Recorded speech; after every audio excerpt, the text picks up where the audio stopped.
All right, let's get a wrap-up of the international news. Here's Salman Pusey with Around the World in 5.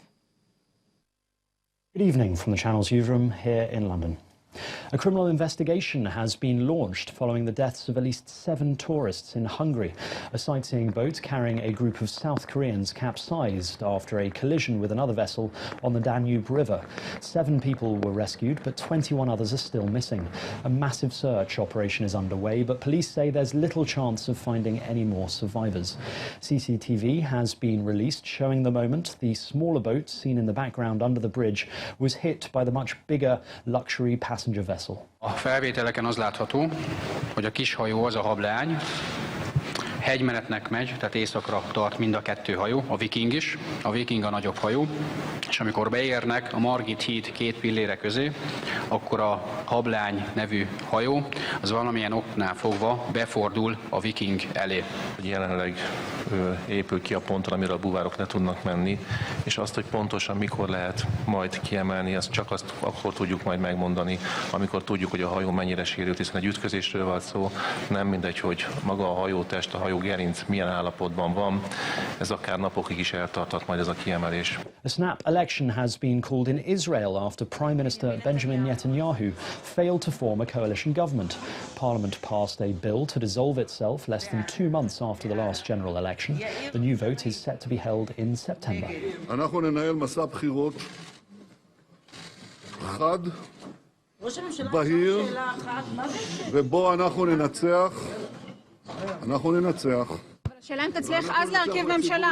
I was very surprised and even shocked from what happened last night that we're going again in 2 months into election, something that economically just destroyed a year of economy in Israel. And it's all because of personal reasons. It is a very sad day for Israel.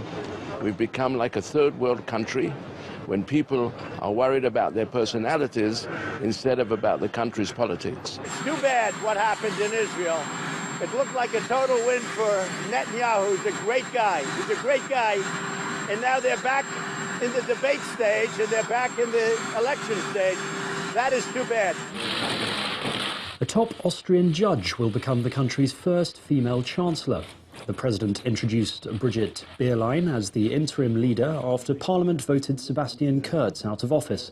Bierlein, who's due to reach the court's mandatory retirement age of 70 this year, has agreed to pick mainly civil servants as ministers when she's formally appointed in the coming days. For the first time in South Africa's history, half of the country's cabinet is made up of women. So help me God.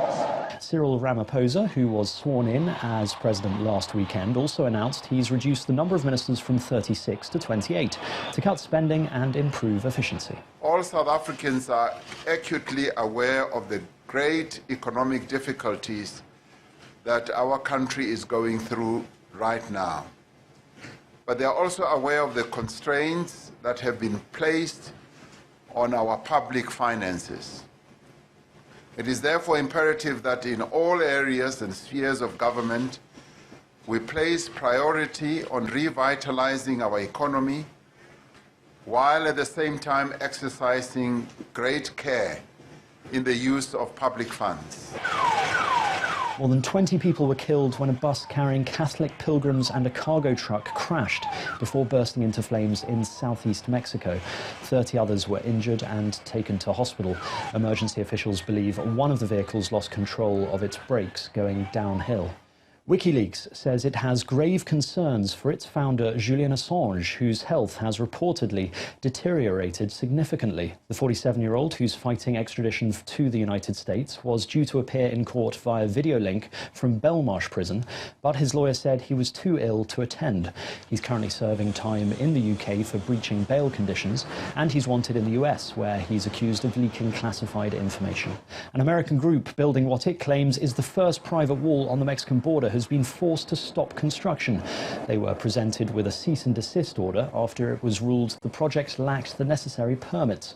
$22 million was raised through a GoFundMe webpage to erect the steel fence.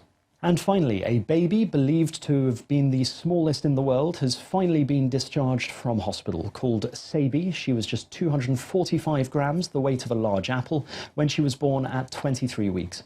She was taken to the intensive care unit of a hospital in San Diego, but doctors told her parents she only had a few hours to live. Remarkably, she pulled through, and now 5 months later, Sabi weighs a healthy 5.6 pounds, or just over 2.5 kilos. And that's your international news around the world in 5.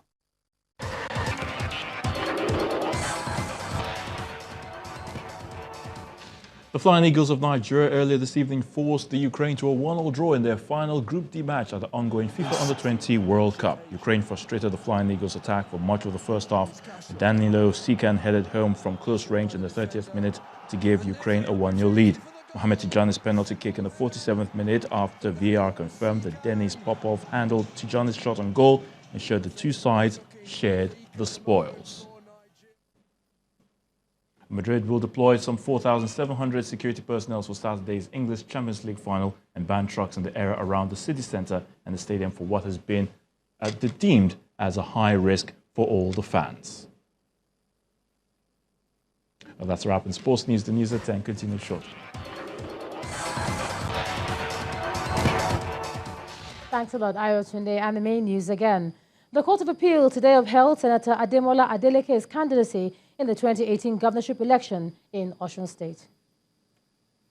That's the news at 10 tonight. Thanks a lot for staying with us. I'm Ijoma Onyato. You have a good night.